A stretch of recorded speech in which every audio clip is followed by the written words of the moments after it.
السلام علیکم عزیز طلباء و طالبات۔ آج کے اس لیکچر میں ہم سال اول یعنی فرسٹ ایئر کے اردو پیپر میں آنے والی عبارت، پیراگراف یا نثر پارہ کی تشریح کے متعلقہ بات کریں گے کہ اس کی پریزنٹیشن کیسے ہے اور اس میں بہتر نمبر کیسے لی جا سکتے ہیں اور ان کن کن چیزوں کا خیال رکھنا ہے، تشریح کرنے کے طریقے کیا ہیں، اور تشریح کرتے وقت ہم نے کیا کیا چیزوں کا خیال رکھنا ہے، پھر سیاق و سباق کیا ہے، سیاق و سباق بہترین لکھنے کا طریقہ کیا ہے، کون کون سی چیزیں سیاق و سباق میں اہم کردار ادا کر سکتی ہیں۔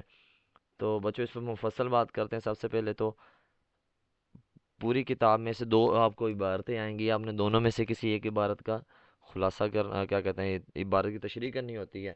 تو لیکچر کے اختتام پر میں آپ کو اہم بتاؤں گا کہ کون کون سی چیزیں اہم ہیں جو اس بار پیپر میں آنے کے جس کے مواقع زیادہ ہو سکتے ہیں۔ جی سب سے پہلے بچوں آپ اوپر لکھیں گے سوال نمبر یہ 3 ہوتا ہے، نثر پارہ کی تشریح لکھ لیں، عبارت کی تشریح لکھ لیں، اور اس کے بعد بچوں آپ یہاں پہ الف لکھا ہے، آپ لکھنا چاہتے ہیں تو لکھ لیں، اگر نہیں لکھنا چاہتے تو اس کا کوئی مسئلہ نہیں، آپ نہیں نہ لکھیں۔ اور اس کے بعد بچوں نیچے ہینٹ دیں، خدا کی محبت کا اہل، یا بیٹا درمیان میں کیا کہ 2 3 4 یا آپ ڈاٹ لگائیں، آخر میں یہ 2 3 لفظ لکھیں تاکہ دونوں پیراگراف میں سے آپ ایک کا متعین کر سکیں، اگلے بندے کو آپ بتا سکیں کہ یہ والا پیراگراف جس کی میں تشریح کرنا چاہتا ہوں۔ اس کے بعد بچوں یہاں پہ لکھیں حوالہ متن کے آگے پیچھے کسی بھی قسم کی علامت لگانے کی ضرورت نہیں ہے۔ اس کے بعد بیٹا یہ دو جو لفظ ہیں، یہ جو چیزیں یہ درمیان میں لکھیں 2 3، اور یہ جو ہیں بچوں بالکل صفحے کی دائیں طرف لکھیں، حاشیے کے قریب، مارجن لائن کے قریب بچوں۔ سب سے پہلے اوپر لکھیں حوالہ متن، اس کے نیچے لائن لگائیں اگر لگانا چاہتے ہیں، نہیں بھی لگائیں گے تو کوئی مسئلہ نہیں ہے، لیکن یہ جو عبارتیں ہیں بچوں ان کے نیچے لائنیں لگانا لازمی ہے۔ حوالہ متن لکھیں، سبق کا عنوان لکھیں بچوں، اسوہ حسنہ، آگے مصنف کا نام سید سلیمان ندوی لکھ دیا بیٹا آپ نے، 1 نمبر اسی سے کا ہوتا ہے، 1 نمبر بچوں اسی سے کا ہوتا ہے، 2 نمبر ہو گئے۔ آگے بچوں آگے صنف اور بنیادی ماخذ، صنف کہتے ہیں ہر سبق کی نا مختلف قسم ہے، کچھ سبق ہوتے ہیں افسانے ہیں، کچھ سبق ناول کا حصہ ہیں، کچھ سبق ہیں وہ مضمون کی صورت میں ہیں، اور کچھ سبق ہوتے ہیں وہ کوئی خاکہ نگاری ہے۔ تو یہ چونکہ اب صلی اللہ علیہ وسلم کی شخصیت پہ ہے تو بچوں یہ سیرت میں آئے گا۔ اس کے بعد بچوں ماخذ، بنیادی ماخذ یا ماخذ بچوں کہتے ہیں یہ اصل کتاب جہاں سے یہ سبق لیا گیا ہے اسے کہتے ہیں بنیادی ماخذ۔ کتاب میں ہر سبق کے اختتام پر یہ لکھا ہوتا ہے کوسین میں، تو بچوں صنف اور ماخذ کے نمبر نہیں ہوتے، اور سبق کا عنوان مصنف کے نام کے ایک ایک نمبر بچوں ہوتا ہے، حوالہ متن کا 2 نمبر ہوتے ہیں۔ آگے بچوں آ گیا سیاق و سباق۔ دیکھیں جو سیاق کے معنی ہوتے ہیں پہلے، واؤ کے معنی ہوتے ہیں بچوں اور سباق کے معنی ہوتے ہیں بعد کے۔ سیاق پہلے، واؤ کے معنی اور سباق کہتے ہیں بعد میں، یعنی پہلے اور بعد کا حصہ۔ یعنی آپ کو کوئی بھی پیراگراف آتا ہے، آپ پیراگراف کو پڑھ کے کیا کرتے ہیں بچوں، آپ اندازہ لگا لیتے ہیں کہ یہ جو باتیں ہیں، مثال کے طور پہ ایک شخص گھر سے نکلا، سارا دن صبح وہ 8 بجے کام پر پہنچا، تو کیا کیا اس نے، دوپہر 11 بجے اس نے تھوڑا سا کام سے آرام کیا، کچھ کھایا پیا، اس کے بعد پھر کام کرنا شروع ہو گیا، پھر 2 بجے اس نے کچھ کھایا پیا، پھر کیا کیا کام پہ لگ گیا، پھر کیا کیا 4 بجے پھر وہ کام سے رکا، اور پھر کیا ہوا، پھر وہ 5 بجے کام کرتا کرتا 6 بجے اس کو چھٹی ہو گئی۔ اب اس نے جو دوپہر کا کھانا کھایا وہ تقریباً 11 12 بجے کھایا۔ اب پیراگراف آ جائے کہ جب وہ کھانا کھا رہا تھا، اب آپ کو اندازہ لگ گیا کہ یہ جو کھانا کھانے والی بات ہے یہ کہانی کے درمیان والی بات ہے۔ اچھا پھر آپ کہتے ہیں جب اسے چھٹی ہو گئی تو آپ سمجھ گئے یہ کہانی کے آخر والی بات ہے۔ وہ کہاں، اچھا وہ 8 بجے، اب 8 بجے کی بات ہے تو آپ سمجھ گئے کہ 8 بجے تو وہ کام پر پہنچا تھا۔ تو ہم کہانی سے اندازہ لگا لیتے ہیں، اور جو پیراگراف آپ کو بیٹا آتا ہے پیپر میں اس سے ہم اندازہ لگا لیتے ہیں کہ یہ جو پیراگراف ہے یہ سبق کے کس حصے سے لیا گیا ہے۔ اچھا اگر مثال کے طور پہ اگر سبق کے ابتدا سے لیا گیا پیراگراف تو آپ لکھیں گے شروع میں سیاق و سباق لکھتے وقت یہ عبارت سبق کے ابتدائی حصے سے لی گئی ہے۔ اگر بچوں پیراگراف درمیان سے آئے تو آپ لکھیں گے یہ عبارت سبق کے درمیانی حصے سے لی گئی ہے۔ اگر بیٹا آخر سے ہے تو آپ لکھیں گے یہ عبارت سبق کے اختتامی حصے سے یا آخری حصے سے لی گئی ہے۔ اس طرح بیٹا ہم کیا کر سکتے ہیں، سیاق و سباق کا پہلا جملہ یہ لکھیں گے۔ اچھا اب ہم کیا کریں گے، جہاں سے وہ پیراگراف آیا ہے تو ہم پیراگراف کی نوعیت دیکھیں گے۔ اگر تو بیٹا شروع سے آ جائے تو اس کا سارے کا سارا سباق بنے گا، سیاق نہیں بنے گا۔ اگر کہانی آ جائے بیٹا درمیان سے تو اس کا سیاق بھی بنے گا، اس کا سباق بھی بنے گا۔ اگر کہانی آئے ہی اختتامی پیراگراف تو اس کا سیاق بنے گا، اس کا سباق نہیں بنے گا۔ تو اس انداز میں بیٹا ہم نے کیا کرنا ہے، سیاق و سباق کا دیکھ لینا ہے۔ پھر سیاق و سباق کو آپ کیا کریں، 12 لائنوں میں بچوں ساری کہانی کا جو نچوڑ ہوتا ہے وہ کیا کریں گے، آپ نے چیدہ چیدہ جو باتیں ہیں، اہم جو باتیں ہیں، مین اس میں جو باتیں ہیں، جو لوگوں کے نام، کرداروں کے نام، جگہوں کے نام، عمارتوں کے نام، کوئی تاریخیں وغیرہ اس طرح کی بیٹا اہم جو چیزیں ہیں نا، وہ ساری کی ساری 12 لائنوں میں ہم نے اختصار کے ساتھ مختصر شارٹ ہم نے سمری بچوں لکھنی ہوتی ہے 12 لائنوں میں پورے سبق کی۔ اچھا یا پھر آپ فرض کی مثال کے طور پہ آپ کے پاس کوئی ایک کتاب ہے، اچھا آپ نے کوئی سبق بچوں یاد کیا ہے، سبق کا خلاصہ یاد کیا، اب آپ نے بچوں سبق کا خلاصہ یاد کیا ہے، تو سبق کے خلاصے کو آپ کیا کریں نا 12 لائنوں میں چیدہ چیدہ سی بات ہے بیٹا آپ اس میں بیان کریں گے تو کیا ہوگا، آپ کا سیاق و سباق آپ کا بن جائے گا۔ اچھا یہ تو بچوں ہو گیا سیاق و سباق، اس حصے کے نمبر ہوتے ہیں 3۔ اگر آپ سارے سبق کے اہم اہم جو باتیں ہیں وہ اس میں بیان کریں گے اور بہترین کر کے لکھیں گے، ادھر ادھر کی فضولیات نہیں لکھیں گے، کہ فضول باتیں یا فضول جملے لکھنے کی کوشش نہیں کریں گے، اچھے اچھے لفظوں کے ساتھ آپ سمری اس کی بیان کریں گے، شارٹ چیزیں بیٹا بیان کریں گے، تو 12 لائنوں بیان کریں گے تو آپ کے 3 میں سے 3 آنے کے بھی مواقع زیادہ ہیں، یا کم از کم آپ کے 3 میں سے بچوں 2 نمبر آپ کے اس حصے سے آ سکتے ہیں۔ اس کے بعد بچوں آپ کی آ گئی تشریح۔ اب تشریح کرتے وقت ہم نا عبارت کو دیکھتے ہوتے ہیں کہ اس میں تشریح کرتے وقت بچوں کچھ چیزوں کا ہم نا خیال رکھتے ہوتے ہیں کہ دیکھیں، تشریح بچوں جو ہے نا وہ تشریح کہتے ہیں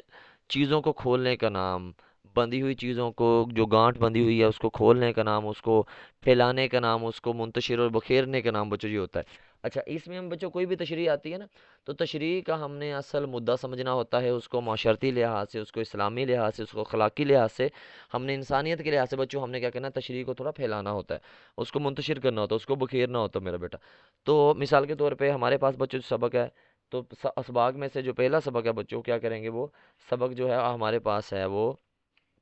ہمارا جو اخلاق نبوی بچوں سبق ہے ہمارا، تو اس پہ ہم بچوں سب سے پہلے بات کرتے ہیں کہ اس کی مختصر سی شرح کیا بنے گی۔ اخلاق نبوی ہے تو سید سلیمان ندوی نے بچوں کیا کیا، علامہ شبلی نعمانی نے بچوں کیا کیا کہ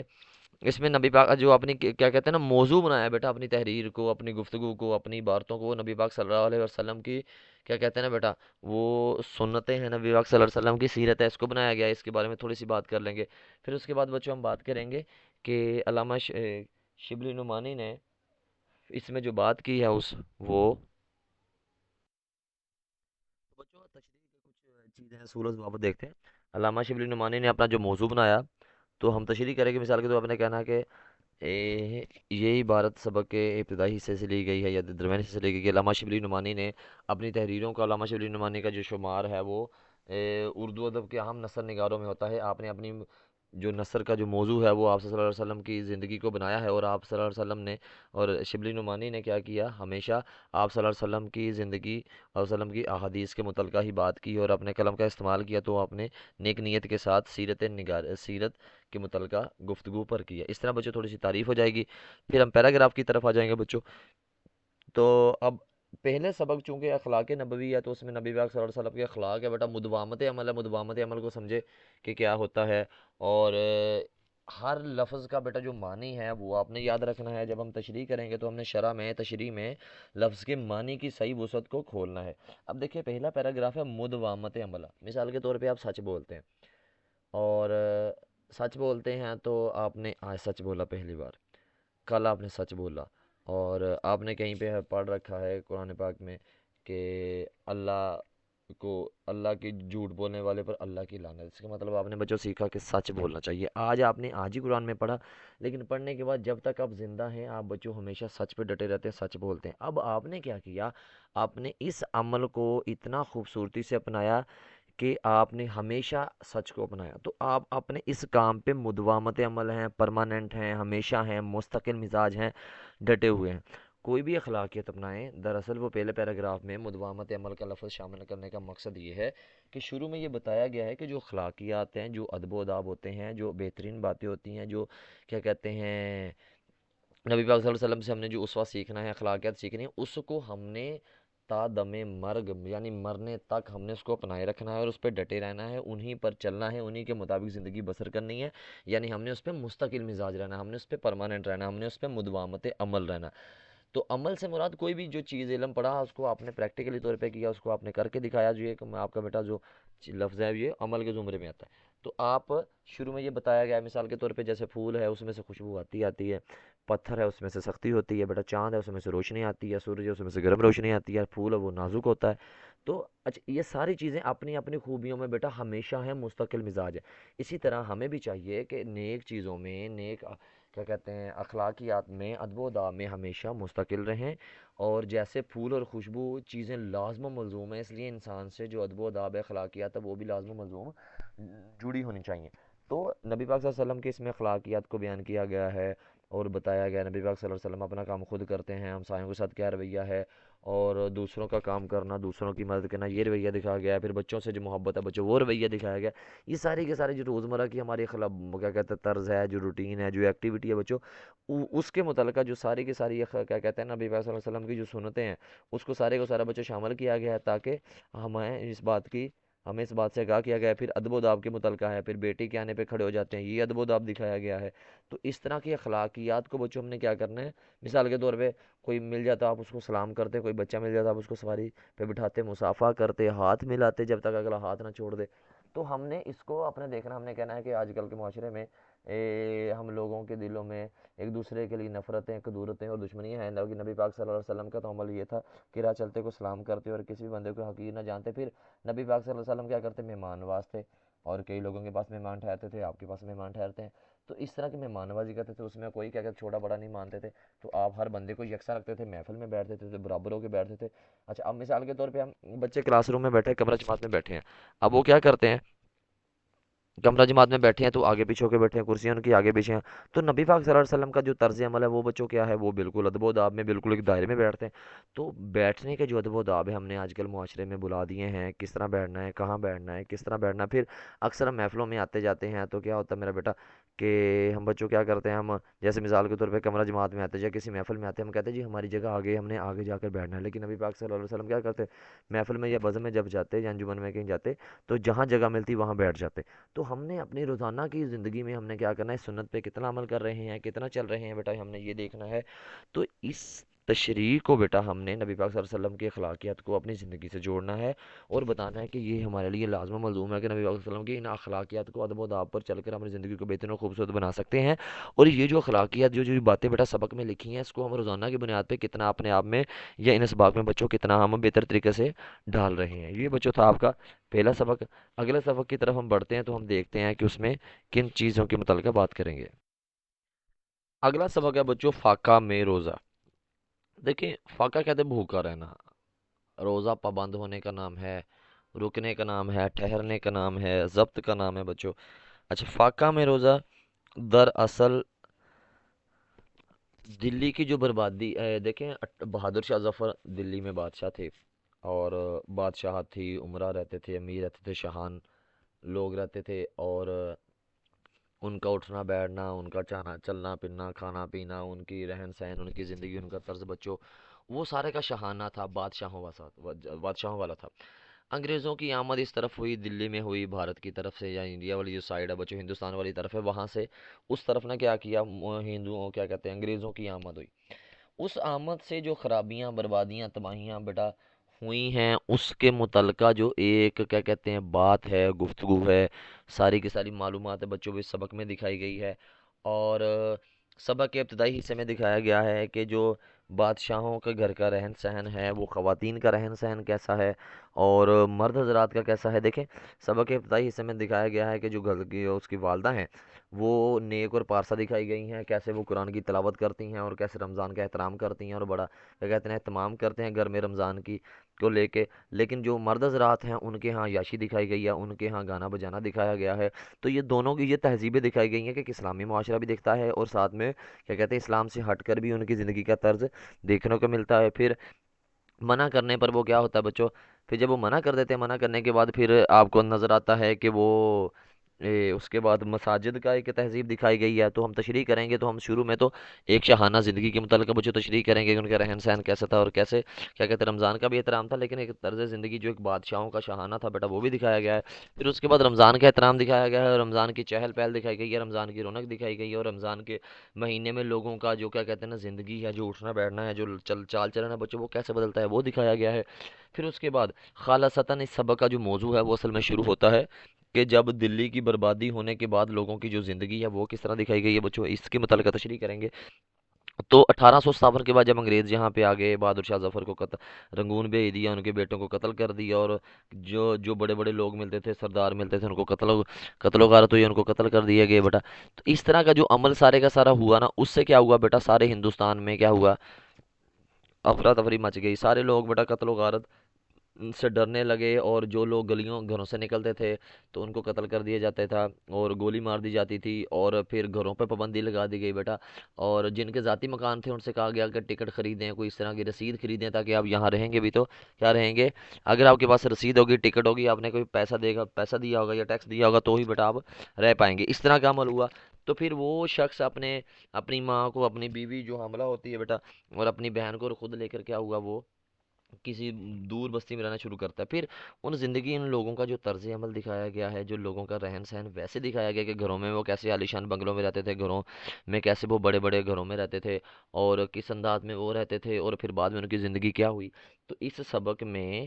ایک تو اسلامی تہذیب بیٹا دکھائی گئی ہے کہ ان کی گھروں میں اسلامی تہذیب کیسی ہوتی تھی، اور وہ لوگ کیا کہتے ہیں کس انداز میں رہتے تھے، اور مسجدوں کا جو منظر ہے بچوں اس لحاظ سے تشریح کریں گے۔ پھر اس کے بعد تشریح کریں گے کہ دلی کی بربادی کے بعد لوگوں کے درمیان جو ان کی سوچ ہے، ان کا رہن سہن ہے، اور ان کا وہ بادشاہوں کا، وہ امیر لوگوں کا جو پہلے محلات میں رہتے تھے، خیرات کرتے، صدقات دیتے تھے، اور لوگوں کی مدد کرتے تھے اور لوگوں میں بانٹتے تھے، تو وہی لوگ بعد میں پھر حالات نے ایسا بدلا، کیا کہتے ہیں نا، انگریزوں کی ایسی آمد ہوئی، بربادی، تباہی اور خرابی اتنی ہوئی کہ قسمت نے کیا سے کیا بنا دیا۔ ایک وقت میں انسان بادشاہ ہوتا ہے، دوسرے وقت میں انسان کیا تو فقیر ہو جاتا ہے۔ تو قسمت کی یہ کیا کہتے ہیں نا، قسمت کا پلٹنا اور قسمت کا ان کے لیے الٹ ہونا، تو کیا ہوا کہ وہ سارے کا سارا منظر اس میں دکھایا گیا ہے۔ تو اس میں بچوں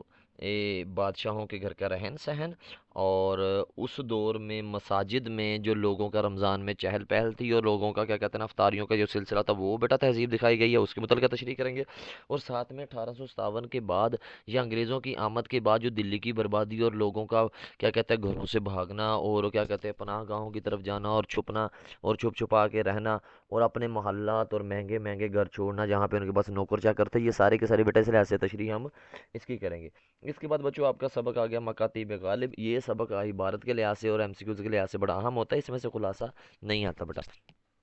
تو بچوں مکاتیب غالب، مکاتیب، مک خط مکاتیب بیٹا کہتے ہیں خطوط کو، یعنی خطوں کو، اور غالب یعنی غالب کے خطوب۔ اچھا، مکتوب کی جمع ہے مکاتیب۔ اچھا بچوں، مکاتیب غالب یعنی غالب کے خطوط، اس میں بچوں غالب کے دو خطوط شامل کیے گئے ہیں۔ پہلا خط ہے علاء الدین الائی کے نام بیٹا خط ہے، اس میں بتایا گیا ہے کہ غالب اپنا بارے میں بتاتے ہیں کہ وہ جو شخص ہے، وہ جو کیا کہتے ہیں نا، جی بچوں علاء الدین جو الائی ہے بیٹا اس کے نام خط ہے، تو وہ بھی کم عمر ہوتے ہیں، چھوٹے ہوتے ہیں، اور غالب ان کو اپنی آنکھوں کے سامنے بڑے ہوتا دیکھتے ہیں، اور یہ وہ شاگرد بھی ہیں، اور ان کے کیا کہتے ہیں ان کی بیوی کے کیا ہے رشتہ داروں میں بچوں یہ شمار کیے جاتے ہیں۔ تو غالب کا پہلا خط جو ہے وہ ملنے کے لحاظ سے ہے، اور بتایا گیا ہے اس میں کہ انسان یا تو کیا کہتے ہیں عالم ارواح میں ہوتا ہے، یا پھر وہ زمین پہ ہوتا ہے، اور لوگ وہاں سے یہاں پہ پاکیزہ آتے ہیں، صاف ستھرے آتے ہیں، اور گناہوں سے پاک آتے ہیں، اور یہاں سے وہ زمین پر وہ کیا کرتے ہیں خرابیاں تباہیاں بربادیاں کرتے ہیں، گناہ کرتے ہیں، اور ان کا جو حساب ہوتا ہے وہ دوبارہ وہیں پہ ہوتا ہے۔ اور اس خط میں دکھایا گیا ہے کہ کیسے جو پیار محبت ہے، الفت ہے، اور دوسروں سے جو چاہت ہے وہ دکھائی گئی ہے، اور اس کے بعد پرورش کے متعلقہ بچوں اس میں بات کی گئی ہے، اور پھر ساتھ میں یہ بھی دکھایا گیا ہے کہ انسان یا تو کسی سے ملنے جاتا ہے، یا تو اگلا انسان ملنے آئے، یا ہم جائیں۔ اس میں بیٹا جو تعلقات ہوتے ہیں نا وہ دکھائے گئے ہیں کہ تعلقات میں یہ ہمیں کیا کہتے ہیں نا پابندیاں نہیں ہوتی، تعلقات میں یہ لازمی نہیں ہوتا کہ اگلا بندہ ہی آپ سے ملنے آتا ہے، آپ بھی اس سے ملنے جا سکتے ہیں، یہ چیز طرح کی اخلاقیات کو بیٹا دکھایا گیا ہے۔ پھر اس کے بعد یہ دکھایا گیا کہ غالب کا ان سے گہرا تعلق ایسے تھا، اور غالب کا ان سے پرانا تعلق کس طرح کا تھا، یہ چیزیں بیٹا دکھائی گئی ہیں۔ اور غالب بتاتے ہیں کہ میں اب وہاں جانے سے قاصر ہوں، لیکن یہ ہے کہ اگر آپ یہاں پہ آ جائیں تو بہتر صورت ہے۔ تو اس طرح اس خط میں وہ اپنے ہی متعلقہ بات کرتے ہیں، اور بتا رہے ہیں کہ جناب جو زندگی میں ہے کہ وہ لوگوں سے ملنا ملانا یہ اہمیت دکھاتا ہے، لوگوں سے گفتگو نہ یہ اہمیت دکھاتا ہے، رشتوں اور تعلقات میں کیا کیا ایک دوسرے سے ملنا ملانا یہ اہمیت دکھاتا ہے۔ تو غالب اس پہلے خط میں علاء الدین الائی سے ملنے کی خواہش درکار رکھتے ہیں، یا تو اس سے آپ کہتے ہیں اس سے کہتے ہیں یا تو آپ آ جائیں یا پھر میں آ جاؤں، اس صورت کو اپناتے ہیں، اور لیکن ساتھ میں اپنی کمزوری اور اپنی حالت بھی بچوں بتاتے ہیں۔ تو غالب کا اس خط میں یہ انداز ہے کہ دوسروں سے جو انس ہے، جو لگاؤ ہے، جو محبت ہے، جو تعلقات ہے، جو رشتے ہیں، ان کے ساتھ جو ملن ہے، اس کے ساتھ جو ملنا ہے وہ دکھایا گیا ہے کہ کیسے لوگوں سے ملنا ملانا یہ زندگی میں عام ہوتا ہے، جہاں پر بچوں تعلقات بنتے ہیں تو ان کے ساتھ کیا کہتے ہیں نبھانا، ان سے ملاقاتیں کرنا یہ غنیمت ہوتا ہے زندگی میں۔ دیکھیں زندگی مختصر ہے، اور مختصر زندگی میں دوسروں سے جو تعلقات ہے، جو ملنا ملانا ہے، کہ وہ سب سے زیادہ اہمیت رکھتا ہے۔ تو دوسروں سے کیا کہتے ہیں ملنے میں، اپنا قیمتی وقت بنانے میں یہی اہمیت کا حامل ہے۔ پہلے خط میں تقریباً یہی کہ کیا کہتے ہیں نا، یہ چیزیں بیان کی گئی ہیں، اور یہ دنیا میں دو ہی چیزیں ہیں، یا تو کہ زمین ہے، یا کیا کہتے ہیں نا خشکی ہے، یا پھر پانی ہے۔ تو اس زمین میں کیا کہتے ہیں نا لوگ اللہ تعالیٰ اوپر سے نیچے بھیجتے ہیں، اور یہاں پر وہ کیا کرتے ہیں، گناہ بھی کرتے ہیں، نیکیاں بھی کرتے ہیں۔ تو ان کا جو حساب ہوتا ہے گناہ گاروں کا، وہ کیا کہتے ہیں اللہ اوپر سے نیچے بھیجتا ہے، اور ان کا جو حساب کتاب ہوتا ہے وہ وہاں اوپر ہی ہوتا ہے۔ تو دنیا میں یہی بچوں دو صورتیں ہیں۔ دوسرا خط بچوں جو ہے، وہ دوسرے خط میں غالب یہ بتاتے ہیں کہ کیسے ان کی زندگی تنگ ہے، کیسے وہ تفتہ کے نام خط ہے جو ان کے شاگرد ہیں، تو ہر گوپال تفتہ۔ تو اب غالب نا دراصل جب 1860 کے بعد غالب کی حالت نا کمزور رہنا شروع ہو گئی، وہ زیادہ کمزور ہو گئے، بیمار رہنا شروع ہو گئے، اب ان سے لیٹا نہیں جا رہا، جسم جواب دے گیا، جس حویلی میں رہتے ہیں وہ کرائے کی حویلی ہے، اور غالب کے پاس ہمت نہیں ہے، طاقت نہیں ہے۔ تفتہ نے قصیدے بھیجے، خط چیزیں بھیجی ہیں صحیح کرنے کو، اصلاح کرنے کو۔ دراصل نا غالب استاد شاعر ہیں، اور ان کے پاس ان کے شاگرد اور بڑے بڑے کیا کہتے ہیں نا لوگ اپنی غزلیں، نظمیں، قصیدے بھیجتے تھے کہ ان میں سے جو غلطیاں ہیں، جو کمی بیشی ہے، وہ دور کر کے اس کو بالکل پرفیکٹ کر کے، ٹھیک کر کے، اچھا کر کے ہمیں دیں۔ تو جب غالب کی 1860 کے بعد طبیعت خراب ہونا شروع ہو گئی، اور حالت مزمحل ہو گئے، قوا غالبہ وہ عناصر میں وہ اعتدال کہاں، تو اب ساری کی ساری مزمحل ہو گئیں، کمزور ہو گئیں، جسم ناتواں ہو گیا، اب اٹھا نہیں جاتا، لیٹے لیٹے خط دیکھتے ہیں، قصیدے دیکھتے ہیں اور پڑھتے ہیں، وہیں بیٹھے اگر کچھ لکھ رہے ہیں تو وہ بھی لیٹے لیٹے ہی سارا کام کر رہے ہیں بچوں۔ تو یہ سارے کا سارا جو انداز ہے، یہ غالب کی اس حالت کو بیان کرتا ہے، اور ساتھ میں بتاتا ہے کہ جناب کو جو ان کا جو گھر ہے وہ بالکل ہی کرائے کی حویلی ہے، مکان کو کہتے ہیں، مالک مکان کو کہتے ہیں اس کی درستی کروائیں، پھر وہ نہیں کرواتا۔ غالب دراصل نا اس کے غالب کی حویلی کے اوپر والے جو پورشن ہے وہاں پہ غالب بیٹھنا پسند کرتے تھے، کیونکہ وہاں پہ تھوڑا نا کھلا ماحول تھا، زیادہ کمرے نہیں تھی بلکہ کھلی فضا ہوا آتی تھی، اور غالب اوپر والے حصے میں بیٹھنا زیادہ پسند کرتے تھے، وہیں بیٹھ کے خط خط لکھتے تھے، وہیں ان کے دوست صحابہ ان سے ملنے آتے تھے۔ تو غالب کو وہ جو حصہ ہے نا گھر کے اوپر والا وہ پسند تھا، لیکن چھت چھلنی ہے، جگہ جگہ سے خستہ ہے، جگہ جگہ سے ٹوٹ پھوٹ کا شکار ہے، تو اس لحاظ سے نا کیا ہوتا ہے کہ تو وہ جو غالب کی جو جس حویلی میں رہتے تھے، تو وہ ان کی کرائے کی حویلی تھی، وہ جگہ جگہ سے خراب تھی، چھت اس کی چھلنی تھی، ٹوٹ پھوٹ کا شکار تھی، اور وہاں سے کیا کرتا ہے نا برسات کے موسم میں پانی زیادہ ہو جانے کی وجہ سے کیا ہوتا تھا بیٹا، ندی نالے بہ نکلتے تھے، اور بارش زیادہ ہو جاتی تھی۔ تو یہ بھی کیفیت دراصل کوئی بھی تخلیقی ذہن ہے نا، کوئی بھی انسان ہے جو تخلیقیت کرتا ہے، تخلیق کرتا ہے چیزوں کو، شاعری ہے، وہ نظم ہے، وہ غزل ہے، وہ عبارت ہے، وہ افسانہ، ناول، کہانی ہے، کوئی بھی چیزیں سے نثر ہے یا نظم ہے، تو اس میں بیٹا ہمیں نا ایک ایک تخلیق کار کو پرسکون ماحول چاہیے، ایک نظام چاہیے، ایک کیا کہتے ہیں فضا چاہیے، اس کو ارد گرد کا شور شرابہ اور حالات کی تنگی سے وہ بیزار ہو جاتا ہے، اس سے کچھ ہو نہیں پاتا۔ تو اس لیے غالب ان کو کہتے ہیں کہ جناب ہم نے آپ کے جو قصائد ہیں، آپ کو جو چیزیں ہیں وہ اس لیے بہتر نہیں کی کر سکیں، ایک تو طبیعت اجازت نہیں دیتی، دوسرا یہ برسات کے موسم میں ندی نالوں کا بہہ نکلنا، بارش کا زیادہ ہو جانا، پھر اوپر سے چھت کی خرابی، تو یہ سارے کا سارا منظر بیان ہے۔ تو اب غالب دوسرے خط میں اپنے حالات کے بارے میں بتاتے ہیں کہ حالات جناب یکسر خراب ہیں، اور خرابی کی وجہ سے آپ کا جو کام ہے وہ نہیں اٹھا پائے۔ پھر اس کے بعد ہے، اور جو ساتھ میں غربت دکھائی گئی، یا ساتھ میں حالات دکھائے گئے ہیں، برے حالات دکھائے گئے، کہیں پہ وہ لگن ہے، چلمچی ہے، اور کیا کہتے ہیں نا طرح طرح کے اس نے برتن رکھے ہیں، تو وہ برتن رکھ کے کیا کیا آپ نے، وہ چپکتی ہوئی چھت کو وہ بہتر کر رہا ہے، کتنے اچھے ہیں میرے گھر کے پرانے برتن، چھت پہ پکتی ہے تو کیچڑ نہیں ہونے دیتے۔ تو اس طرح کی حالت ہے بچوں۔ تو غالب اپنے دوسرے خط میں اس منظر کو بیان کرتے ہیں، اور برسات کا موسم ہے، پھر وہاں کے کیا کہتے ہیں مکان کی جو چیزوں کے بارے میں ہے۔ پھر اس کے بعد 1857 کے بعد جب انگریز یہاں پہ داخل ہوتے ہیں بیٹا، انگریزوں کے داخل ہونے کے بعد جو یہاں کے حالات ہوتے ہیں، یہاں کا جو رہن سہن ہے بیٹا، وہ دکھایا گیا ہے کہ کس انداز میں ہے۔ تو یہ بیٹا جو دوسرا خط ہے وہ غالب کے گھر کے حالات، اور 1857 کی کیا کہتے ہیں انگریزوں کی آمد کے بعد جو افراتفری ہے اس کو بیان کرتا ہے۔ اس کے بعد بیٹا آپ کا سبق آ جاتا ہے استاد ایک عدالت کے کٹہرے میں۔ دراصل نا ہر تہذیب میں، ہر ملک میں، ہر بندے کے جو کیا کہتے ہیں نا عہدے ہیں، جو مقام و مرتبہ، اس میں فرق ہمیں دیکھنے کو ملتا ہے۔ ہمارے یہاں جو استاد کا مقام و مرتبہ، اور دوسری قوموں میں ہٹلر کے دور میں جب لوگ مارے جانے لگے تو ہٹلر نے کہا کہ استادوں کو بچاؤ، استادوں کو چھپاؤ، یہ لوگ بچیں گے تو دوبارہ قوم کھڑی کر سکتے۔ لیکن ہمارے معذرت کے ساتھ جدید معاشرے میں، اس معاشرے میں بیٹا ہمارا جو استادوں کا مقام و مرتبہ ہے وہ بہت نچلے درجے تک کے آ گیا۔ یہاں پہ ہمارے جو وزراء ہیں، جو بڑے لوگ ہیں بچوں، ان کے جو پروٹوکول ملتا ہے، ان کو جو کیا کہتے ہیں، جو ان کو کیا سہولت ملتی ہے، ان کو جو کیا کہتے ہیں سیکورٹی ملتی ہے، ان کو جو طرح طرح کی چیزیں اور سائشیں ملتی ہیں، وہ ہمارے استاد کو نہیں مل پاتی۔ اور لیکن جو باقی تہذیبیں ہوتی ہیں وہاں پر جو استاد کا مقام و مرتبہ ہوتا ہے وہ صدر کے تقریباً برابر ہوتا ہے، اتنی زیادہ بچہ ان کو نا اہمیت استاد کو دی جاتی ہے، لیکن ہمارے معاشرے میں وہ ایک عام فرد کا جیسا مانا جاتا ہے۔ اسلام میں استاد کی بڑی اہمیت ہے، لیکن وہ دراصل استاد کے اسلام میں اہمیت ہے، لیکن ہمارا جو معاشرہ ہے اسلامی معاشرہ ہونے کے باوجود اسلام استاد کی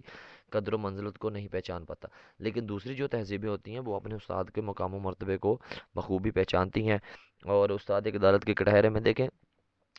ہمیں ہماری جو کیا کہتے ہیں نا تربیت ہوتی ہے وہ گھر سے ہوتی ہے، وہ مسجد سے ہوتی ہے، وہ مدرسے سے ہوتی ہے، یا پھر وہ جہاں پہ وہ دنیاوی تعلیم سیکھتا ہے وہاں سے ہوتی ہے۔ استاد اس کو وہ اس کے اندر انسانیت بھرنے میں، اس کو بہترین معاشرے میں زندگی گزارنے کے جو اصول و ضوابط اور قوانین ہے وہ سکھاتا ہے، اور اس کو صحیح اور غلط کا فرق بتاتا ہے، اس کو بتاتا ہے کہ زندگی میں چال چلن کیسا ہونا چاہیے، سچ بولنا چاہیے، حقیقت کی طرف آنا چاہیے، انصاف کی طرف آنا چاہیے، اس کو زندگی میں جو اخلاقیات ہے اس کی طرف بچوں وہ لے کے آتا ہے۔ اور اس سبق میں ہم دیکھتے ہیں کہ استاد ایک عدالت کے کٹہرے میں کیسے پہنچتا ہے، اور وہی استاد جس نے سکھایا ہے کہ انصاف پر چلو اور کیا کہتے ہیں قانون کی پاسداری کرو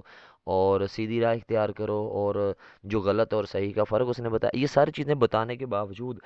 اچھا پھر جو اصول ہوتے ہیں، ضابطے اور قوانین ہوتے ہیں نا، ان پر ہر بندے کا چلنا لازمی ہے، وہ استاد ہے، وہ جج ہے، وہ کوئی بھی بندہ ہے، لیکن استاد کا مقام و مرتبہ اپنی جگہ، مگر جو حقیقت ہے، جو اصول ہیں، جو قوانین ہیں جس سے لوگوں کی معاشرے کے ارد گرد کے لوگوں کا فائدہ بھلا ہو، اس پر چلنا وہ سب کے لیے برابر ہے، وہ بے شک وہ استاد ہی کیوں نہ ہو۔ اچھا پھر اس سبق میں دکھایا گیا کہ ایک استاد اگر غلطی کرتا ہے، اشفاق احمد جا رہے ہیں، انہوں نے دیکھا کوئی دیکھ نہیں رہا، تو ہم کیا کرتے ہیں، ہم وہ راستہ اختیار کرتے ہیں جس سے کیا ہوتا ہے نا، جو ہمیں آسان لگے، بے شک وہ خرابی والا ہے، لیکن بیٹا بعض چیزیں ہیں ہم کیا کرتے ہیں نا اپنی طرف سے کمی بیشی کرنے کی کوشش کرتے ہیں، لیکن کہیں نہ کہیں پکڑے جاتے ہیں، اور جب وہ سڑک پار کرتا ہے اور وہ پاکستان، اب دیکھیں ہمارے اس معاشرے میں پاکستان میں جو چیزیں بھاگنے کی دکھائی گئی ہے، ایک اصول توڑنے کے ضابطے اور قوانین دکھائے گئے ہیں کہ کیسے لوگ وہاں سے گزر جاتے ہیں جہاں سے راستہ بھی نہیں ہو پاتا، وہ عام شخص ہو، وہ استاد ہو، کئی لوگ اس طرح کا کام کرتے دکھائی دیتے ہیں، لیکن استاد چونکہ ضابطے اور قوانین کا پابند ہوتا ہے تو وہ نہ ہونے کے برابر۔ لیکن یہاں پہ ایک مثال دکھائی گئی ہے، اشفاق احمد وہ کام کرتا ہے جو ایک کیا کہتا ہے نا کہ بااخلاق بندہ جس کو نہیں کرنا چاہیے۔ اشفاق احمد وہ کیا کرتے ہیں، راستے سے وہ یو ٹرن لیتے ہیں، کہیں سے موڑتے ہیں، وہاں سے موڑ لیتے ہیں جہاں سے راستہ نہیں ہوتا، خیر ان کو وہ چلان ہو جاتا ہے، ایک بار چلان کا ہو جاتا ہے، ایک دفعہ کھاتا ہو چلان ہوا بھرا نہیں ہے، دوسری بار آتا ہے عدالت سے بندہ کھاتا جاتا ہے، پھر آ جاتا ہے، پھر سمن آ جاتا ہے، بندہ اس کو عدالت میں پیش ہونا پڑتا ہے، پھر جب خود عدالت میں پہنچتے ہیں وہ تو پوچھتے ہیں آپ کون ہیں، آپ نے عدالت کا وقت ضائع کیا، پھر وہ کہتا ہے جی میں استاد ہوں، وہ کھڑے ہو جاتے ہیں، وہ کہتے ہیں ٹیچر ان دی کورٹ۔ تو ایک دکھایا گیا ہے کہ اس تہذیب میں ان کے ہاں جو روم یونیورسٹی میں یا روم میں استاد عدالتوں میں نہیں جاتے، ٹھیک ہو گیا، اور ان کے کوئی معاملات ہوتے ہیں کہ وہ بہت کم ہونے کے برابر جاتے ہیں، ان کے معاملات دیکھ دکھ لیے جاتے ہیں۔ اچھا تو اب ایسا نہیں ہے کہ سزا جزا نہیں ہے، سزا جزا وہاں بھی ہے، لیکن ایک استاد کا مقام و مرتبہ جو دکھایا گیا ہے وہ ہمیں ان لوگوں میں، ان اس تہذیب میں ہمیں دیکھنے کو ملتا ہے۔ تو یہ جو چیزیں ہیں بیٹا ان کو آپ نے سمجھنا ہے اور اخلاقیات کو سمجھنا ہے۔ پھر استاد پھر وہ کہتے ہیں جناب کہ ہم آپ کے مقام و مرتبہ کو نہیں پہنچ پاتے، آپ نے ہمیں سکھایا ہے سچ کی طرف چلنا، حقیقت کی طرف چلنا، انصاف کرنا اور قانون کا کیا کہتے ہیں احترام کرنا، یہ سارا سکھایا ہے، تو ہم معذرت خواہ ہیں، ہم آپ کو اتنا چالان کر رہے ہیں، لیکن دیکھیں اصول اپنی جگہ، لیکن عزت اور احترام اپنی جگہ۔ تو اس میں دکھایا گیا ہے کہ جو صحیح راستہ ہے، سچ کا راستہ ہے، حق کا راستہ ہے، جو اصول و ضوابط ہیں جو معاشرے کے لیے، انسان کے لیے، فلاح کے لیے بنائے جاتے ہیں، اس پر ہر بندے کا عمل درآمد کرنا وہ لازمی ہے، وہ صدر سے لے کر وہ استاد ہے، وہ ایک چھوٹے سے عام بندے سے لے کر وہ بڑے سے بڑے بادشاہ اور صدر تک کے لیے کیا ہے، وہ سارے کے سارے اصول کیا ہیں، وہ قانون اور وہ کیا ہے اصول ضوابط وہ لاگو ہوتے ہیں۔ تو اس لیے بیٹا یہ سبق ہمیں ایک صحیح راہ پر چلنے کی طرف اشارہ کرتا ہے اور قانون کی پاسداری کی طرف اشارہ کرتا ہے، اور ساتھ میں ہمیں یہ بھی دکھاتا ہے کہ دوسرے معاشرے میں، دوسرے قوموں میں وہ بندہ جو آپ کو علم سکھاتا ہے، وہ بندہ جو آپ کو علم دیتا ہے، وہ بندہ جو آپ کو ایک زیرو سے ہیرو بناتا ہے، وہ بندہ جو بادشاہ نہیں ہوتا لیکن آپ کو بادشاہ بناتا ہے، وہ بندہ جو آپ وہ تو اپنی جگہ پہ رہتا ہے لیکن آپ اس مقام تک پہنچ جاتے ہیں کہ آپ اس سے درجے اوپر والے درجے میں، لیکن مقام و مرتبہ میں نہیں پہنچ پاتے، لیکن آپ اس سے رینک میں، اسکیل میں، عہدے میں آپ بڑی سیٹ پہ ہو سکتے ہیں، تو وہ جو معاشرے کی تعمیر کرتا ہے، قوموں کا معمار ہوتا ہے، معاشرے کی بہتری اور فلاح کے لیے کام کرتا ہے، اور انسان کو، ایک طالب علم کو انسانیت کے درجے تک لے جاتا ہے، اس کو اس کی برائیوں کو دور کرنے کے لیے اخلاقیات، اس کو اخلاقیت لانے کے لیے طرح طرح کے جو معاملات ہیں وہ دکھا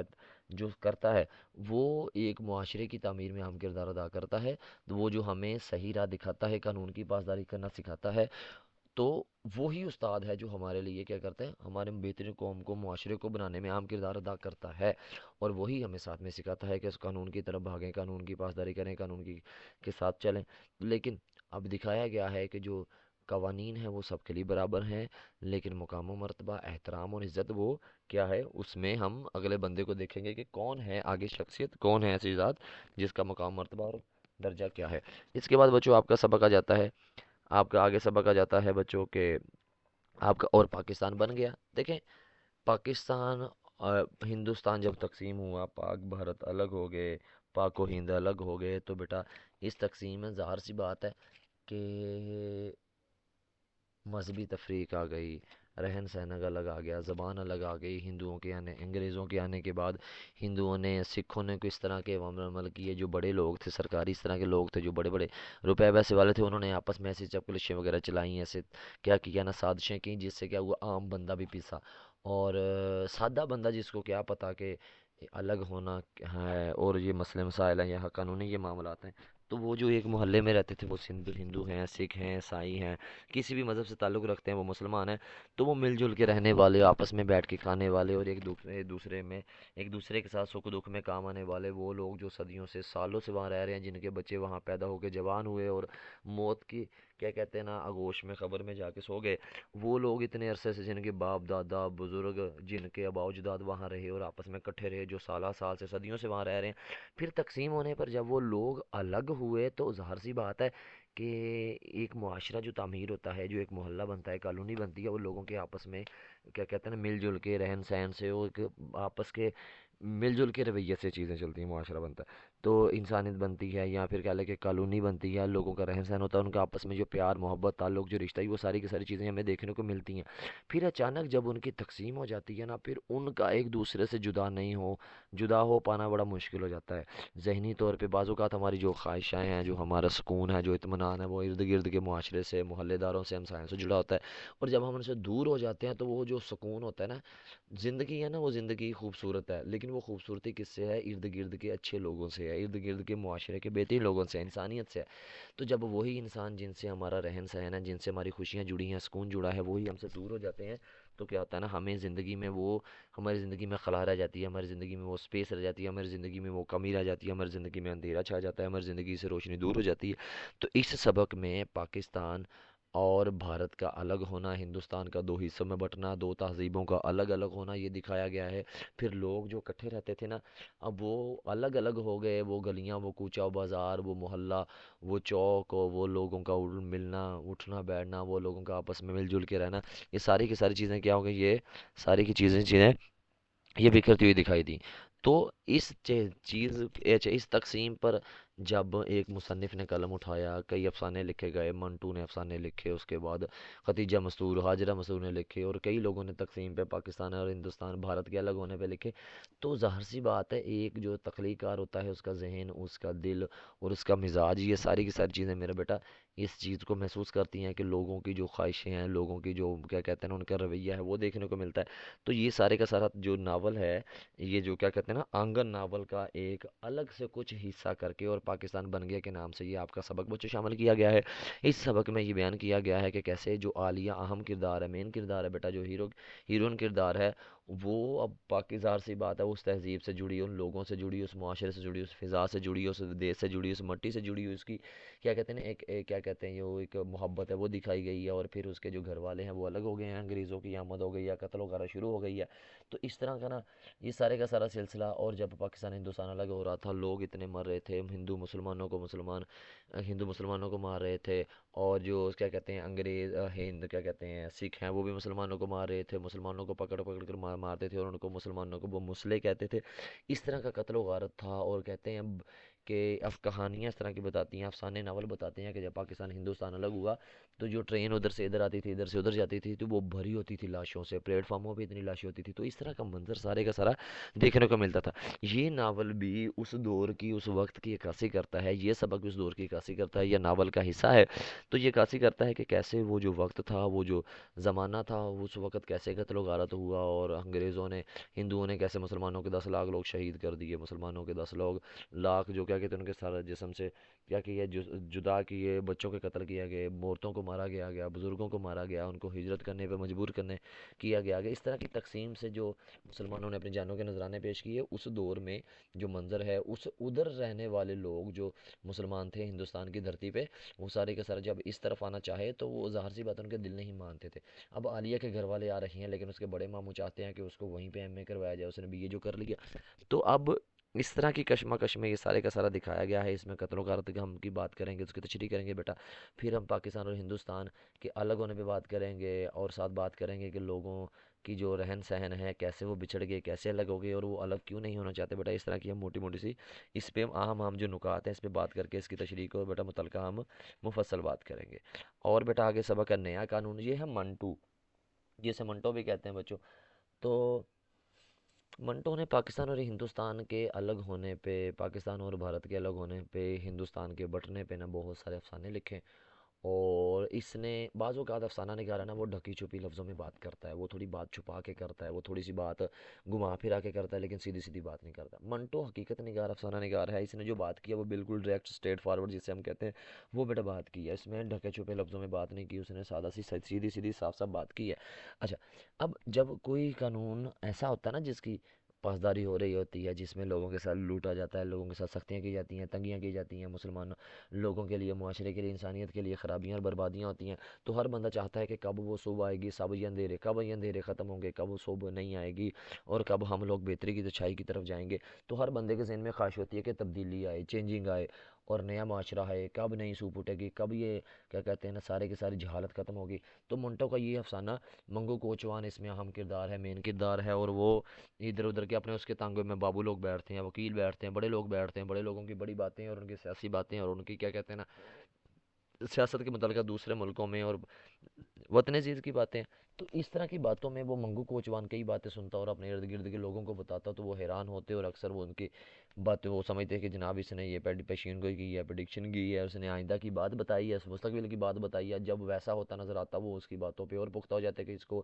حقیقت معلوم ہے آگے والے آنے کی۔ پھر اس نے ایک دفعہ سن رکھا کہ نیا قانون آنے والا ہے۔ اب ایک عام بندہ، ایک شہری جو معاشرے سے، قانون سے، سیاست سے، خرابی سے، سسٹم سے اتنا تنگ آ جاتا ہے، وہ چاہتا ہے کہ نیا دور آئے۔ پھر وہ جو خواہش ہوتی ہے نا وہ پوری نہیں ہو پاتی، لیکن جب اس خواہش کے پورے ہونے کی کہیں خبر ملتی ہے، کہیں خبر پھیلتی ہے، تو اس کو ہوتا ہے کہ اب یہ بات پھیل گئی ہے، اب یہ بات اس طرح ہو گئی ہے، تو اب نیا وقت آئے گا۔ تو انسانوں کے ظلم ہونے پہ بعد، خرابیوں کے بعد، بربادیوں تباہیوں کے بعد، زوال آنے کے بعد ایک عروج آنے کی جو خبر ملتی ہے، بہتری آنے کی جو خبر ملتی ہے نا، وہ ہماری زندگی میں ایک نئی لہر دوڑاتی ہے، ہماری زندگی کو نیا ایک سکون اور تر و تازگی اور نئی حیات اور نئی زندگی بخشتی ہے۔ تو اس سبق میں بھی نئے نظام کے لیے کیا کہتے ہیں نا ایک جو خواب دیکھا جاتا ہے، ایک جو نظریات اور خواہشات اور تمنائیں دکھائی جاتی ہیں، وہ سارے کا سارا منظر آتا ہے، اور کیسے لوگ نظام سے، سسٹم سے سارے کے سارے تنگ ہیں، لیکن نیا قانون آنے کے پیچھے جو خواہشات اور منگو کوچوان کے ارد گرد کے لوگوں کی پھر وہ دکھائی گئی ہے۔ پھر جس روز وہ انتظار کرتا ہے، خیر وہ روز آ جاتا ہے، وہ دن آ جاتا ہے، اور دن آنے پہ نیا وہ دیکھتا ہے جناب کہ دکانیں نہیں کھلیں، یہ نہیں ہو رہا، اس نے سوچا چلیں آہستہ آہستہ آہستہ دکانیں کھلیں گی، یا آہستہ بہتر ہو جائے گا۔ تو یہ سارے کے سارے جو خواہشیں دکھائی گئی ہیں نا، ایک سسٹم کی خرابی پر ایک بندے کی جو خواہش ہے، سادہ بندے کی، منگو کوچوان ایک کردار ہے، لیکن اس طرح کے ہر بندے کی خواہش ہمیں اس کے ذہن میں دکھائی ہوگی، اور وہ اپنے اس کیا کہتے ہیں نا اس سیاسی نظام سے، دیکھیں سیاسی بندہ جو ہوتا ہے نا وہ اپنا مفاد پرست پہلے ہوتا ہے، تو لیکن عام بندہ ہوتا ہے اس نے اپنے روزمرہ کی زندگی اور ارد گرد کے لوگوں کا بھی سوچنا ہوتا ہے، اور سادہ بندہ ہوتا ہے اس نے اپنے گھر میں آئی چلائی اور نظام کو دیکھنا کیا کہتا ہے کہ اس کے لیے آسانی ہو، اس کے لیے بہتر سے بہتری ہو۔ تو یہ والا جو سبق ہے بیٹا وہ سارے کا سارا تقسیم کے وقت کا ہے، اور کیسے نظام کی خرابی کو دکھایا گیا، اور ایک بندے کی، ایک سادہ انسان کی جو خواہش ہے، وہ جو سب کی خواہش ہے وہ دکھائی گئی ہے بیٹا۔ اگلا سبق ہے دہلیز، یہ اس امجد اسلام امجد کا یہ کیا کہتے ہیں سبق ہے بیٹا۔ اس دہلیز میں دکھایا گیا ہے کہ جب کوئی انسان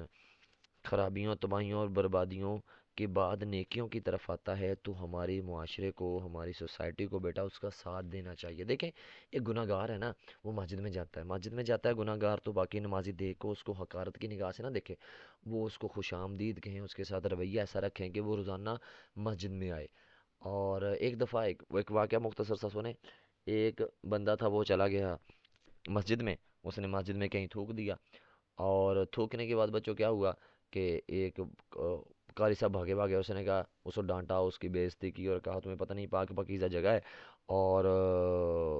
کہا کہ تمہیں حیا ہی نہیں ہے، تمہیں خیال نہیں ہے، تو آئندہ مسجد میں مت آنا۔ شام کے وقت وہ مے خانے میں گیا، شراب خانے میں گیا، اور وہاں پہنچا تو وہاں پہنچنے کے بعد اس سے گلاس ٹوٹ گیا، تو جو تھا نا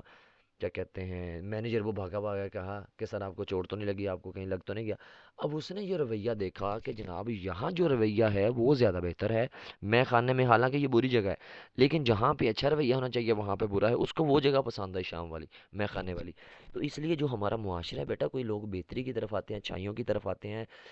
صحیح کی طرف آتے ہیں، تو بیٹا ان لوگوں کا ساتھ دینا چاہیے۔ جو گناہوں سے نیکیوں کی طرف آتے ہیں ان کا ساتھ دینا چاہیے، جو خرابیوں سے بہتری کی طرف آتے ہیں ان کا ساتھ دینا چاہیے، جو گناہوں کو، بربادیوں کو، تباہیوں کو، خرابیوں کو اور کیا کہتے ہیں بدکاریوں کو چھوڑنا چاہتے ہیں، ایسے لوگوں کا ساتھ دینا چاہیے، کیونکہ وہ خرابیوں سے نکل کر بہتری کی طرف آتے ہیں، اور ہمیں ان لوگوں کو دکھانا چاہیے کہ بھائی وہ خرابیوں سے نکل کے آئے ہیں تو بہترین معاشرہ ان کا انتظار کر رہا ہے۔ لیکن اس سبق میں دکھایا گیا ہے کہ کیسے ایک بندہ قتل و غارت کرنے والا ہے، ایک بندہ بدمعاش ہے، جب وہ نیکیوں کی طرف آتا ہے تو ان لوگوں کا ساتھ دے کر کیا کرتے ہیں۔ اب سیدہ جس کو محبت کرتی ہے، جس کو پسند کرتی ہے، وہ اپنی اس ساری خواہشوں کو چھوڑ کر اس بندے کا ساتھ دیتی ہے جو گناہوں سے پلٹ کر واپسی کی طرف آتا ہے، اور وہ بندہ اپنے گناہوں کو پسے پرد ڈال کر اپنی اس سزا کی طرف بھی جاتا ہے، جیل میں بھی جاتا ہے، اور سزا کاٹ کر کیا کرتا ہے واپس آنا چاہتا ہے، ابھی آیا نہیں ہوتا، لیکن اس کے گھر والے حیران ہوتے ہیں کہ ہماری بیٹی سیدہ اس بندے سے، اس گناہ گار سے، اس کیا کہتے ہیں نا جو جس نے گناہ کیے ہیں، جو بدماش ہے، اس سے شادی کرنا چاہتی ہے۔ وہ بتاتی ہے اپنے والدین کو کہ ہمیں معاشرے میں جو بندہ بہتری کی طرف، اچھائی کی طرف آئے اس کا ساتھ دینا چاہیے۔ تو اس لیے میرا بیٹا معاشرے میں یاد رکھیں، زندگی میں یاد رکھیں کہ وہ لوگ جو اچھائیوں کی طرف، بہتری کی طرف آتے ہیں ان لوگوں کا ساتھ دیں، ان لوگوں کے ساتھ اچھا کریں اور ان لوگوں کے ساتھ چلیں، اور ان لوگوں کی بہتری کے لیے کام کریں، تاکہ اگلا بندہ جو گناہوں سے نکل کر نیکیوں کی طرف آئے تو اس کو ایک پھولوں کی سٹیج ملے، ایک بہتری ملے، اس کو خوشبو آئے، اس کو معاشرے کو اچھا معاشرہ بیٹا، معاشرے میں گناہ گاروں کو دھتکارتے نہیں ہوتے، جس کو سارا معاشرہ برا کہہ رہا ہوتا ہے ہمیں اس کی بات بھی سننی چاہیے، جس کو معاشرہ گالی دیتا ہے ہمیں ان لوگوں کے بات سننی چاہیے، اور جب معاشرہ جس کو گالی دیتا ہے، جس کو برا بلا کہتا ہے، ہم بھی اس کو گالی دینا شروع کر لیتے ہیں، تو وہ کہتا ہے کہ سارے گالی دے رہے ہیں تو میں اس سے برا ہی اچھا ہوں۔ لیکن معاشرے میں خرابیوں میں جہاں اس بندے کا ایک بندہ اس کی بات سننے والا ہے، ایک بندہ اس کی کیا کہتے ہیں نا سمجھنے والا ہے، ایک بندہ اس کے مطالبات کو سنے گا، تو اس بندے کو ہوگا کہ کم از کم یہ میرا سننے والا ہے۔ تو معاشرہ جس بندے کو، سارے کا سارا معاشرہ جس بندے کو برا کہہ رہا تھا، ایک دفعہ اس کی سن لینی چاہیے۔ تو اس سبق میں جو سیدہ ہے وہ اس بندے کو اپناتی ہے، اس بندے کی بہتری کے لیے کام کرتی ہے۔ دیکھیں ہماری جو خواہشیں ہوتی ہیں نا، بعض اوقات ہم اپنی خواہشوں کو پسے پرد ڈال کر کسی کی بہتری کے لیے کام کر لیتے ہیں، کسی کی اچھائی کے لیے کام کر لیتے ہیں، تو ہمارا جو ظرف ہے بچوں وہ بڑا ہونا چاہیے۔ جو ہوتا ہے نا خود غرض لالچی بندہ، وہ اپنی خواہشوں کے پیچھے بھاگتا ہے، وہ اپنی تمناؤں کے پیچھے بھاگتا ہے، اور اسلام کیا کہتا ہے؟ اسلام کہتا ہے دوسروں کا ساتھ دو، اسلام کیا کہتا ہے؟ دوسروں کے لیے آسانی کرو، اپنی جیب بھرنے سے پہلے کیا کریں؟ دوسروں کی بہتری سوچیں۔ نبی پاک صلی اللہ علیہ وسلم کے دور میں ایک دفعہ فدق کے رئیس نے غلہ بھیجا، اور آپ نے کیا کیا؟ آپ نے یہ نہیں کیا کہ گھر میں جناب غلہ آ گیا کہ اپنے راشن کے لیے رکھ لیں، اپنے لیے رکھ لیں اور سیونگ کریں، اور اپنے لیے کیا کریں؟ جمع کریں۔ آپ نے کیا کیا؟ وہ بانٹ دیا لوگوں میں، اور پھر پتہ چلا کہ تھوڑا بچ گیا، آپ گھر نہیں آئے، آپ نے مسجد میں قیام کیا، اور جب تک وہ تقسیم نہ ہوا آپ گھر نہیں آئے، آپ اگلے دن گھر آئے۔ اس کا مطلب کیا ہے؟ اس کا مطلب یہ ہوگا کہ دوسروں کے لیے آسانیاں کریں۔ ایک دفعہ وسلم کے پاس ایک بندہ وہ تھا، اس کے پاس نا ولیمے کے لیے سامان نہیں تھا، آپ نے کہا جی گھر سے جا کے کیا کہتے ہیں گھر سے سامان لے کے آؤ، آٹے کی ٹوکری لینے گئے تو آپ کے گھر میں صرف آٹے کی ٹوکری وہی موجود تھی، اب گھر میں فاقہ کشی ہے، وہی آٹے کی ٹوکری اٹھا کے دے دی گئی۔ تو دوسروں کے لیے بچوں جو آسانی ہے نا، اسلام ہمارا اس کا درس دیتا ہے۔ تو ہم نے اس کی تشریح کرتے وقت، جتنی بھی اسباق ہے تشریح کرتے وقت بیٹا ہم نے خیال رکھنا ہے کہ ہم نے اس کو معاشرے کے لحاظ سے، معاشرہ کیا جدید ہے اور اسلام کیا ان چیزوں کی کیا کہتے ہیں اہمیت دیتا ہے، اسلام اس کے بارے میں کیا کہتے ہیں، اس طرح کی تشریح بیٹا کرتے وقت تھوڑا خیال رکھیں گے۔ آگے ہے تاریخ کا کفن، یہاں لباس کی قیمت ہے آدمی کی نہیں، مجھے گلاس بڑے دے شراب کم کر دے، میں بیٹا اچھا لباس پہن کر خوبصورت لباس پہن کر جاؤں گا اور جوتا اچھا پہنوں گا، لوگ کہیں گے کتنا اچھا ہے، کتنا خوبصورت لگ رہا ہے، پیارا لگ رہا ہے۔ میں بیٹا اچھا لباس پہنوں گا لیکن جوتا پھٹا ہوا پہنوں گا، خراب پہنوں گا، لوگ کہیں گے کیسا فضول شخص ہے، کیسا غریب شخص ہے، کیسا کیا کہتے ہیں نا نامناسب شخص ہے، اس نے کیا پہنا ہوا ہے۔ اگر میں لباس ہی پرانا پہن جاؤں گا اور عیدگاہ میں بیٹھا ہوں اور یا بڑی محفل میں بیٹھا ہوں، لوگ میرے لباس سے مجھے جج کریں گے، حقارت کی نگاہ سے، نفرت کی نگاہ سے دیکھیں گے۔ بیٹا ہمارا جو معیار ہے وہ ہمارا ظرف، ہماری جو کیا کہتے ہیں انسانیت ہے، ہمارا جو دل ہے اس پر نہیں بیٹا، ہمارا ظاہری حسن پہ جا رہا ہے۔ کسی نے اچھا لباس پہنا لیکن وہ اندر سے بدبخت ہے، وہ گناہ گار ہے، بدکار ہے، سیاہ کار ہے، کیا کہ شرابی ہے، کبابی ہے، زانی ہے، ہم ان لوگوں کو پسند کرتے ہیں، کیوں؟ وہ ظاہری طور پہ اچھے لگتے ہیں۔ تو یہاں لباس کی قیمت ہے آدمی کی نہیں، یہاں لوگ بیٹا ظاہری حلیہ دیکھتے ہیں۔ مجھے گلاس بڑے دے شراب کب کر دے، گلاس کے اندر جو شراب ہے وہ تو اندر ہے لیکن گلاس تو بڑا ہے نا۔ تو بیٹا معاشرے میں کوئی چھوٹا بڑا نہیں ہے، انسانیت میں کوئی چھوٹا بڑا نہیں ہے۔ ہاں کسی اجمی کو کسی اجمی کو کسی عربی پر، کسی عربی کو کسی اجمی پر، کسی گورے کو کسی کالے پر، کسی کالے کو کسی گورے پر کوئی فوقیت، کوئی لیول، کوئی حیثیت، کوئی مرتبہ، کوئی امتیاز، کوئی چھوٹا بڑا نہیں ہے، سوائے تقوی کے، پرہیزگاری کے، متقی کے، کتنا گناہوں سے بچا ہے، کتنا وہ پرہیزگار ہے، کتنا وہ نیک ہے، اس پر اس کا معیار ہے۔ اسلام کے ہاں ہمارے کسی کے پاس کروڑ روپے ہے اور کسی کے پاس 0 روپے ہے میرا بیٹا، وہ سارے کے سارے کیا ہیں؟ وہ برابر ہیں، اللہ کے ہاں برابر ہیں۔ جب ہمارا مالک، ہمارا حقیقی، ہمارا اسلام سبھی کو برابر کہہ رہا ہے تو بیٹا ہم انسانوں کی کیا اوقات، کیا بساط، کیا حیثیت، کیا رتبہ، کیا سٹیٹس میرا بیٹا کہ ہم کسی کو چھوٹا بڑا کہہ لیں۔ تو اس لیے یہ جو سبق آپ کا ہے دہلی کیا کہتے ہیں یہ تاریخ کا کفن، اس میں عدیدگار کا منظر ہے۔ دیکھیں ہر ایک جگہ کی نا ایک مختلف نوعیت ہوتی ہے۔ شراب خانے میں جو بات ہوگی وہ نیک کاروں کی باتیں نہیں ہوتی، وہاں اس طرح کی بدکاریوں والی اور خرابیوں والی بات ہوتی ہے۔ ایک مدرسے میں جو بات ہوگی وہ نیک بات ہوگی، ایک چوک میں جو بات ہوگی وہ کبھی اتنی مخصوص بات نہیں ہوگی، وہ مذہبی بھی ہو سکتی ہے، وہ کوئی دنیاوی بھی ہو سکتی ہے، وہ کام کاج کی ہو سکتی ہے، غربت کی ہو سکتی ہے، کوئی بھی۔ لیکن ایک جو مسجد ہے، جو ممبر رسول ہے، وہاں جو بات ہوگی وہ خالص وہ معاشرے کی، انسانیت کی فلاح کی بات ہوگی، وہاں قرآن و حدیث کی بات ہوگی، وہاں اللہ اور اللہ کے رسول کی بات ہوگی، وہاں کیا کہتے ہیں نا پیغمبروں کی باتیں ہوں گی۔ تو وہ جگہ نہیں ہے جہاں پہ ہم تعصب پھیلائیں، جہاں پہ ہم نفرت کریں، جہاں پہ ہم فرقے بانٹیں، جہاں پہ ہم اونچ نیچ کی بات کریں۔ وہاں پہ سبھی کے لیے ایکویلٹی ہے، برابر ہے۔ یہ سبق بیٹا ہمیں یہ درس دیتا ہے، دکھایا گیا ہے کہ کیسے جو ہمارا معاشرہ ہے وہ تو اونچ نیچ کرتا ہے، لیکن معذرت کے ساتھ جو ہمارے ملا ہیں، جو ہمارے قاری ہیں، وہ بھی کیا کرتے ہیں؟ اونچ نیچ میں اور تفریق میں فرق کرتے ہیں۔ یہ تب ہوتا ہے جب ہمارا ایمان مضبوط نہ ہو، یہ تب ہوتا ہے جب ہمارے ذہن میں، ہمارے کیا کہتے ہیں ذہنوں میں لالچیں بھری ہیں، جب ہمارے کیا کہتے ہیں نا ہم ایمان کو اور ہمارے اسلام کی اصل کیا کہتے ہیں نا اصلیت کو بھول جاتے ہیں۔ اب ایک شیدی نام کا جو اہم کردار ہے وہ محمود کے ساتھ آگے بڑھتا ہے، لوگ اس کو حقارت کی، نفرت کی نگاہ سے دیکھتے ہیں۔ تو اب وہ کسی کو کچھ نہیں کہہ رہا، دیکھیں یہ کسی کا لباس پرانا ہے، پھٹا ہے، دھویا نہیں ہے، تو اس کا مطلب یہ نہیں ہے کہ وہ انسان برا ہے۔ تو سقراط کے سامنے ایک بندے نے اچھا لباس پہنا، وہ آ رہا تھا، تو سقراط کہتے ہیں یا وہ عالم جو بھی تھے واللہ عالم کم و بیش، تو وہ ایک بندے کے پاس، ایک بندہ اچھے لباس پہن کے سامنے گیا، انہوں نے کہا جی آپ بولیں تاکہ آپ کی قابلیت ظاہر ہو۔ تو آپ کے بولنے سے پتہ چلتا ہے کہ آپ کے پاس علم کیا ہے، آپ کے پاس ذہنیت کیا ہے، آپ کے پاس ظرف کیا ہے۔ تو لباسوں سے بچوں کچھ نہیں فرق پڑ چلتا۔ بہت بہت نیک لوگ ہوتے ہیں وہ سادہ لباس میں ہوتے ہیں، وہ متقی پرہیزگار وہ سادہ لباسوں میں ہوتے ہیں، وہ جنگلوں میں بھی بیابانوں میں ہوتے ہیں، لیکن وہ پھٹے پرانے لباسوں میں بھی ہوتے ہیں۔ تو میرا بیٹا لباسوں سے، ظاہری حسن سے کوئی بھی کسی بھی چیز کا پیمانہ نہیں ہوتا۔ تو پکے مکانوں میں رہنے والے جو اندر لوگ ہوتے ہیں وہ خستہ دل کے ہوتے ہیں، لیکن خستہ مکانوں میں رہنے والے بڑے ظرف کے لوگ ہوتے ہیں۔ وفا ان دنوں کی بات ہے جب مکان کچے اور لوگ سچے ہوا کرتے تھے۔ تو وفاؤں کا جو تعلق ہے، وفاداری کا جو تعلق ہے، اچھائیوں کا جو تعلق ہے، وہ کسی بھی معیار سے، کسی بھی چھوٹے بڑے سے نہیں ہوتا، وہ آپ کے ظرف سے، آپ کی تربیت سے اور آپ کے ایمان سے، آپ کے عقیدے سے، آپ کے علمیت سے ظاہر ہوتا ہے، آپ کی انسانیت سے ظاہر ہوتا ہے۔ تو اچھا پھر اس میں وہ چیدی پلٹتا ہے آگے والے صاحب میں، آگے والے صاحب میں، آگے والے صاحب میں، ایک بندہ اپنا مسلح بچا رہا ہے، دبئی سے ہے۔ اب انسان کا معیار زیادہ ہوتا ہے، مسلحوں کا، چیزوں کا معیار زیادہ نہیں ہوتا۔ دیکھیں معاشرہ تب بگڑتا ہے، خرابیاں تب بگڑتی ہیں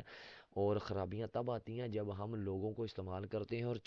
لوگوں کو استعمال کرتے ہیں اور چیزوں سے محبت کرتے ہیں۔ حالانکہ چیزوں کو استعمال اور لوگوں سے محبت کرنی چاہیے، لیکن اب کے معاشرے میں لوگ جوتے بچا رہے ہیں، مسلح بچا رہے ہیں، خیر کرتے کراتے لوگ نفرت کر رہے ہیں، اس کو حقارت کی نگاہ سے دور کر رہے ہیں، خیر وہ ڈرتا ڈراتا لوگوں سے دور ہوتا ہوتا پہلے صاحب میں چلا گیا، سپاہیوں نے اسے پکڑ لیا، قاری صاحب پہلے جو ایمان کی باتیں کرتے ہیں، نیک باتیں کرتے ہیں، وہ کرتے کرتے کیا کرتے ہیں، وہ محمود صاحب جو پہلی صاحب میں بیٹھے ہیں ان کی کیا کرتے ہیں نا وہ